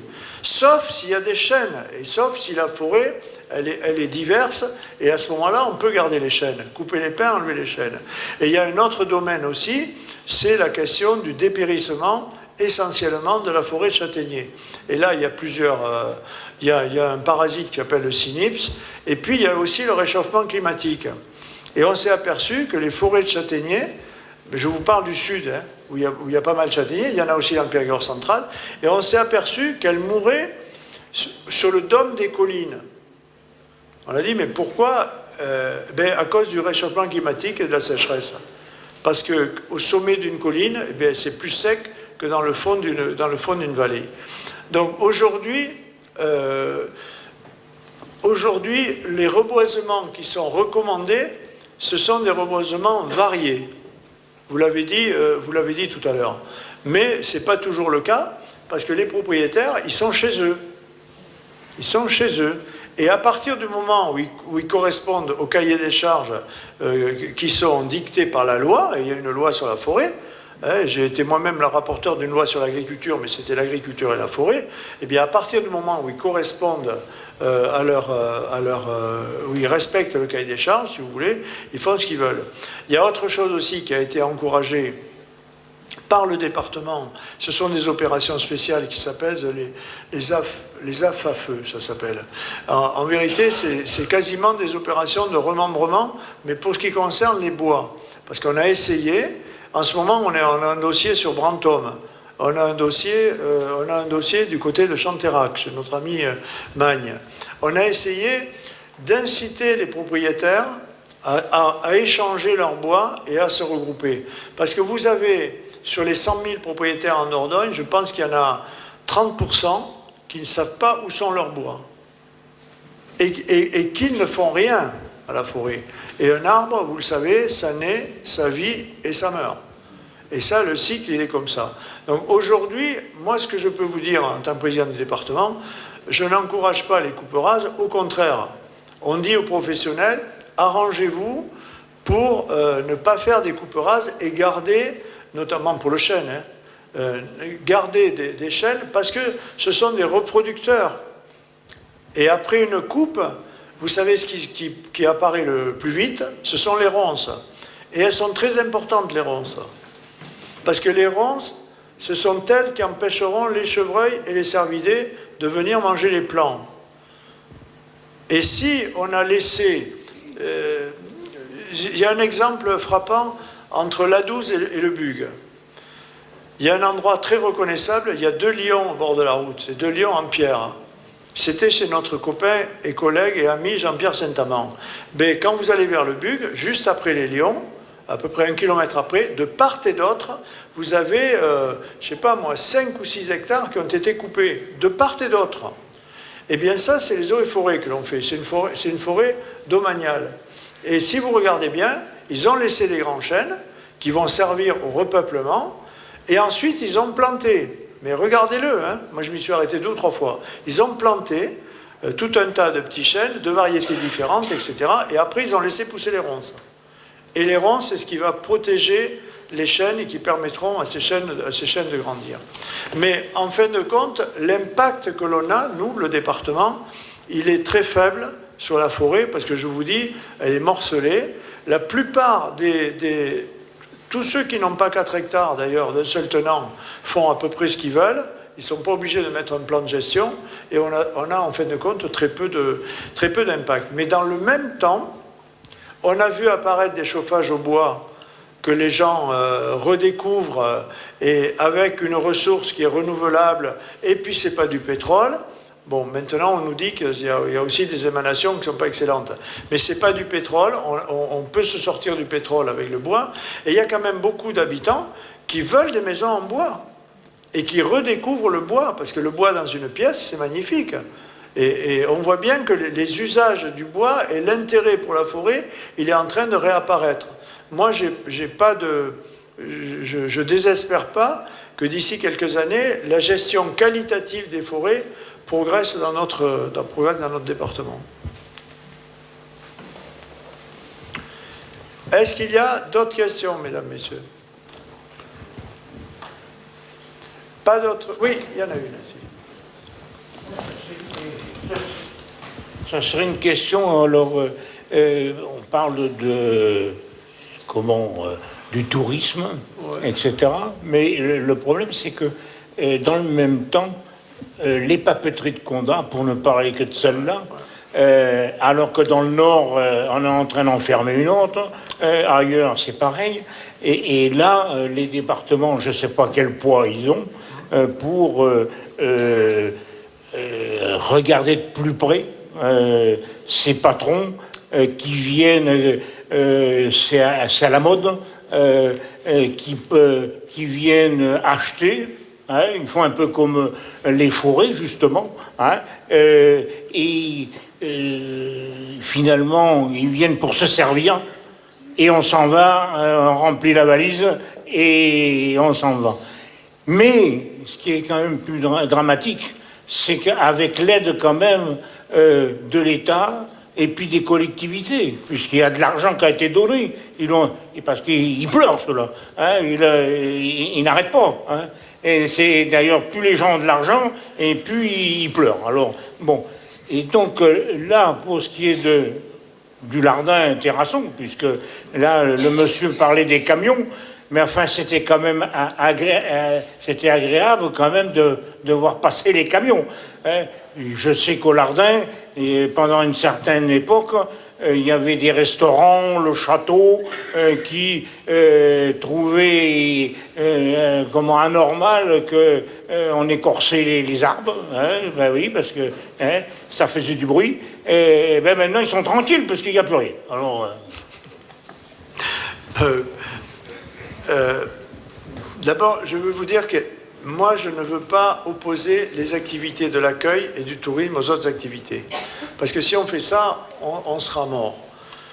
Nos amis de la Creuse, ils aimeraient avoir 1/10 du tourisme qu'on a en Dordogne. 1/10. Et nous, on en a 6 millions. Parce que cette activité de l'accueil, eh bien, elle fait vivre des milliers d'emplois dans le département de la Dordogne. Et pas seulement dans la vallée de la Vézère. Aujourd'hui, les locations, elles se sont diffusées. Ce matin, j'étais en Bergeracois. Je peux vous assurer que ça compte de plus en plus. Mais ce n'est pas pour autant qu'il ne faut pas défendre nos outils industriels. Mais là, je vous parle franco. Ni le maire du Lardin, ni le président du département, quelle que soit sa volonté, n'ont pu faire infléchir les fonds de pension qui géraient l'usine de papier que j'ai vu défiler. J'ai été 20 ans député ici, que j'ai vu dépiler et j'ai vu grève après grève, petit à petit, les employés de combat passer de 1200 à 250 aujourd'hui. Mais c'est très difficile. On a eu le même coup avec les ateliers SNCF qui ont eu 1200 personnes et qui en ont 400 aujourd'hui. On a eu les 250 personnes de Delpera qui sont parties. On a eu les 70 dernières de Rouget qui sont parties il y a 15 jours, je vous signale. Et il y a eu jusqu'à 300 employés chez Rouget. Et puis je pourrais vous faire comme ça. Chez Teuton, il y en avait 200 à Saint-Cyprien, on faisait des pantalons. Il y en avait 150 dans l'usine de cochon qui est à Saint-Vincent-de-Cosse, etc., chez les Testus, etc., etc. On n'y peut quasiment rien. Je vous le dis, moi je vous parle franco, hein, on n'y peut quasiment rien. Et les ministres ont pu descendre la dernière fois, hein, Lescure en particulier, il est venu, là, le ministre de l'Industrie. On n'arrive pas, enfin, c'est pas au niveau local qu'on peut maîtriser des entreprises qui sont gérées par des fonds internationaux. Voilà. Après, on peut protester, on peut alerter, on peut faire des voyages à Paris, on peut aller attirer les ministres, on peut faire ci, on peut faire là, on ne changera pas. Mais pour ce qui concerne la Dordogne, il ne faut pas désespérer. Parce qu'il y a aussi des usines qui n'existaient pas. Il y a KSB à La Roche-Chalais où il y a 450 emplois, ils font des vannes. Ils font des vannes pour des petits tuyaux comme ça, pour faire passer de l'huile, de l'eau ou du gaz. Et puis ils font des vannes de 2,30 m de diamètre ou 2,50 m de diamètre. Il y a 450 employés aujourd'hui.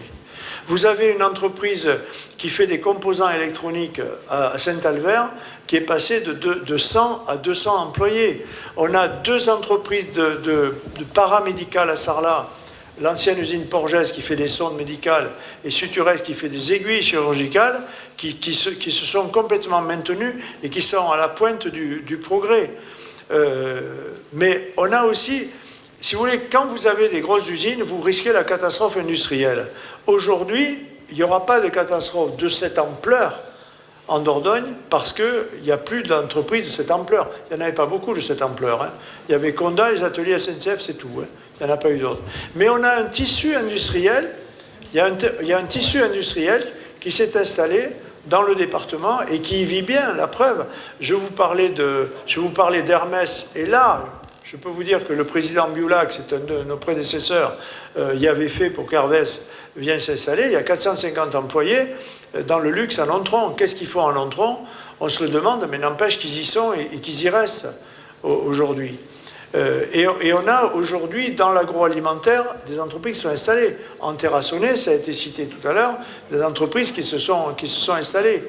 Donc moi ce que je pense pour le département, c'est qu'il faut garder un équilibre entre nos activités économiques, que ce soit l'agriculture, le tourisme et l'industrie ou l'artisanat. C'est là-dessus qu'on vivra. Que Michelin revienne à s'installer en Dordogne, personne n'y croit aujourd'hui. Mais aujourd'hui, la vie change. Les gens aspirent à vivre dans un cadre de vie meilleur. La fibre dont on a peu parlé, mais qui est en train de moderniser le département, favorise le télétravail. Et aujourd'hui, il n'y aura quasiment plus d'intérêt à avoir une ville dans une banlieue de la région parisienne. L'intérêt, ce sera peut-être être dans la banlieue de Terrasson, ou entre Terrasson et Brive. Vous avez vu comment le bassin brivis s'est développé au cours des 30 dernières années. Parce que je crois que les gens aspirent à une autre qualité de vie que ce qu'ils ont vécu autrefois. moi, je suis confiant de ce côté-là et je me dis qu'on a peut-être une chance, malgré les difficultés du pays aujourd'hui, et que je ne nie pas. Mais on est un territoire qui a une chance aujourd'hui de vivre correctement, de se développer et de permettre aux jeunes qui le veulent de se former sur le territoire et puis d'y rester, de créer leur affaire ou d'être employés. Je crois qu'on a des atouts formidables et j'espère que ça nous servira à ce que la Dordogne reste une terre dynamique et une terre solidaire. Voilà ce que je voulais vous dire. Mesdames, Messieurs, je vous invite à partager le pot de l'amitié.